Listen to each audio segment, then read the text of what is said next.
Hello guys, ఈరోజు అయితే నా బర్త్డే గాయ్స్. నేనైతే ఫుల్ హ్యాపీగా ఉన్నాను. మా మమ్మీ మా అన్నయ్య కూడా నాతో ఉండి చాలా హ్యాపీగా మేమైతే చేసుకున్నాం ఫ్రెండ్స్. నా బర్త్డే అయితే సింపుల్గా అయినా సరే చాలా హ్యాపీగా అయితే చేసుకున్నాము. ఈరోజు అయితే చాలా స్పెషల్ డే అని చెప్పుకోవచ్చు నా లైఫ్లో. కానీ మమ్మీ అయితే నాకు కేక్ కట్ చేపిస్తుంది. నేను అనుకోలేదు అసలు ఇక్కడ జరుపుకుంటానని, బట్ జరుపుకున్నా. చాలా హ్యాపీగా ఉంది. సింపుల్గా అయినా హ్యాపీగా చేసుకున్నాం ఫ్రెండ్స్. మీరు కూడా మీ ఇంట్లో ఇలానే చేసుకుంటారా? కామెంట్ చేయండి. సింపుల్గానే మనకి చాలా బాగుంటుంది కదా బర్త్డే సెలబ్రేషన్.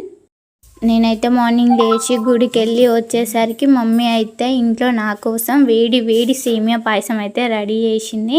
నేనైతే హ్యాపీగా లొట్టలు వేసుకుంటూ తినేసిన ఫ్రెండ్స్. మీరు కూడా మీ మమ్మీలు గుడికి వెళ్ళి వచ్చేసరికి మీ బర్త్డే రోజు పాయసం చేస్తుంటారా? నాకైతే మమ్మీ చేసే పాయసం తినంది అయితే బయటికి అయితే వెళ్ళాను ఫ్రెండ్స్.